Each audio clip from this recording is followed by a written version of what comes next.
नमस्कार, मैं जितेंद्र चतुर्वेदी। मतांतर में आप लोगों का स्वागत है। उत्तर प्रदेश में भाजपा खेल करने जा रही है और यह खेल 2022 के चुनाव को लेकर है। जो वो करने जा रही है वो मैं नहीं कह रहा हूं। दरअसल जो तमाम राजनीतिक विश्लेषक लुटियन के लखनऊ टीले पर बैठकर ये बता रहे हैं कि यहाँ पर बहुत बड़ा परिवर्तन होने जा रहा है, उन विश्लेषकों को सीएसडीएस के जो निर्देशक हैं संजय सिंह वो झुठला रहे हैं। द हिंदू में उनका एक बड़ा लेख आया है। उस लेख में जो वो लिखते हैं वो मुझे लगता है कि अगर जो लखनऊ के टीले पर बैठे हुए विश्लेषक हैं वो देखेंगे तो उनका दिमाग हरा भरा हो जाएगा और वो कोई नए तरीके से विश्लेषण करना शुरू करेंगे, क्योंकि अभी भी उनका विश्लेषण उसी खोल में है जो 90 के दशक में था, या आप ये कहिए जब उस दौर का है जिस दौर में मुलायम सिंह यादव अगुवा हुआ करते थे। अगर वो जो अगुवाई थी उनकी, उस अगुवाई के स्वप्न से बाहर निकलें और आज की समाजवादी पार्टी को देखें और ये समझें कि आज भाजपा कहां खड़ी है, तो वो उनके विश्लेषण में जरूर बदलाव आएगा। मगर उनकी अपनी दिक्कतें होंगी, उनकी अपनी समस्याएं होंगी विश्लेषण को लेकर, तो हम उसमें नहीं जाएंगे। हम आते हैं कि दरअसल सीएसडीएस के निर्देशक संजय सिंह क्या कहते हैं। संजय सिंह ने 2-3 बातें बड़ी साफ तौर पर कही हैं। सबसे पहली चीज तो उन्होंने यही कहा है कि देखिए ऐसा है, चाहे समाजवादी पार्टी हो चाहे बसपा हो, और कांग्रेस को तो वो कहीं गिनते नहीं है। कहते हैं देखिए इन लोगों के बस की बात नहीं है कि वो भाजपा के विजय रथ को रोक पाए। उसका वो वाजिब कारण भी बताते हैं और वो कारण बड़ा ही तथ्यात्मक है। पहली चीज तो वो ये बताते हैं कि देखिए कांग्रेस को लेकर खुश कितना भी हो ले कांग्रेसी, लेकिन उत्तर प्रदेश में कांग्रेस के लिए कुछ बचा नहीं है। देखिए उसकी बड़ी वजह यह है कि चुनाव संगठन पे लड़े जाते हैं और कांग्रेस का कम से कम उत्तर प्रदेश में कोई संगठन है नहीं। हालांकि वैसे तो अब संगठन उसका देश भर में कहीं नहीं बचा है, अगर 1-2 राज्य छोड़ दिया जाए तो। बिहार में कुछ संभावना थी तो वहां पर उन्होंने एक लोग को लाकर जो कुछ संभावना बिहार की थी वो भी खत्म हो गई। बहरहाल हम उस पर बात नहीं करेंगे। तो संगठन उनके पास है नहीं उत्तर प्रदेश में। तो ऐसी स्थिति में जो कुछ भी आप समझिए कि शोर मचाया जा रहा है, यात्राएं निकाली जा रही हैं या हवाई जहाज में मुलाकात की जा रही है, उससे उसका असर बस ये होगा कि वोट परसेंटेज बढ़ेगा, पहली चीज। तो बाकी कुछ खास कांग्रेस को मिलना नहीं है। अब आते हैं बसपा पर। देखिए बसपा के पास जो उनका अपना वोट है वो कम से कम जो दलित वोट है वो, और दलित में भी जो जाटो वोट है वो तो एकदम उनके साथ खड़ा हुआ है, वो कहीं नहीं जा रहा है।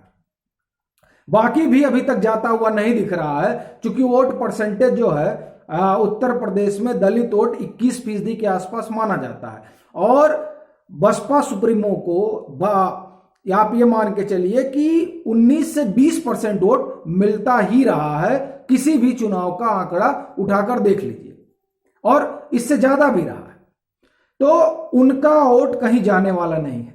अब हम आते हैं समाजवादी पार्टी पर। हम मतलब जो संजय सिंह ने विश्लेषण किया है मैं उसकी बात बताता हूं कि वो इस बात को कह रहे हैं कि जाटो तो कम से कम बसपा के साथ है। अब हम लोग आते हैं समाजवादी पार्टी पर। समाजवादी पार्टी जो आप ये समझिए कि वो मान कर चल रही है। पहले तो वो 403 जीतने वाले थे, फिर पता चला कि 350 जीतेंगे।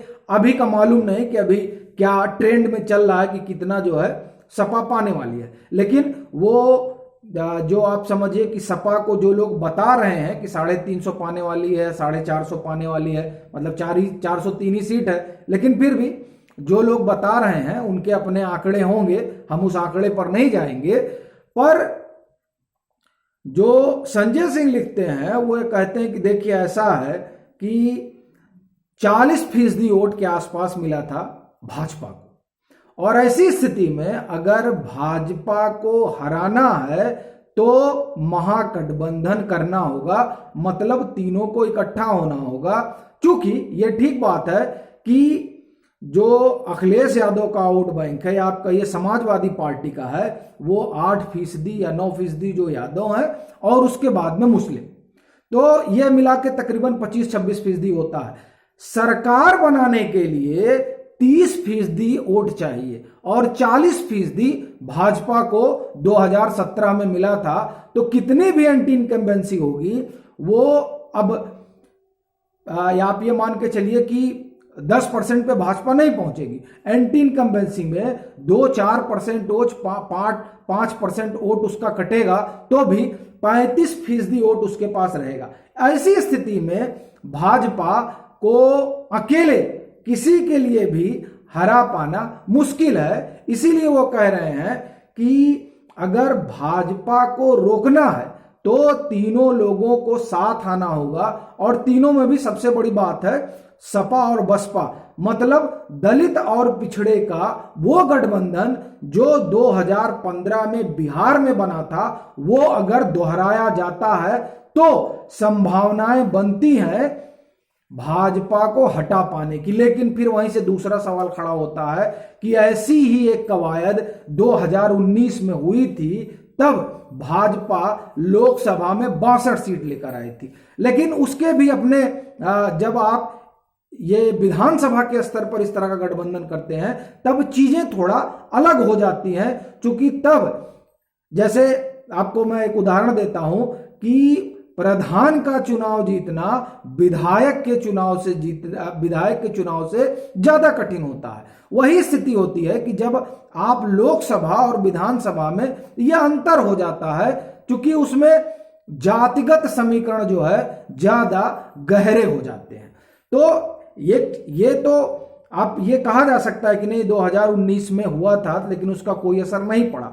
लेकिन 2022 जो होगा वो विधानसभा चुनाव होगा, तो यहां अगर महागठबंधन होता है और दलित और पिछड़ा एक साथ होते हैं तो समस्या हो सकती है। लेकिन फिर वहीं से एक सवाल खड़ा होता है कि क्या पूरा दलित और जो पिछड़ा समुदाय है वो फिर बसपा और सपा के गठबंधन के साथ जुड़ जाएगा? क्या जिस चीज को पिछली बार भी तमाम राजनीतिक विश्लेषकों ने इग्नोर किया था, क्या वो चीजें इस बार नहीं होगी? वही चीज कि जाटव और यादव क्या एक दूसरे को वोट करेंगे, या हम अगर इस तरह से स्पष्ट ना कहें तो जो विभिन्न जातियों के भीतर जातिगत समीकरण और जातिगत द्वेष और ईर्ष्या है, जातिगत संघर्ष है, क्या उस संघर्ष को भुलाकर ये गठबंधन आपस में वोट करेगा?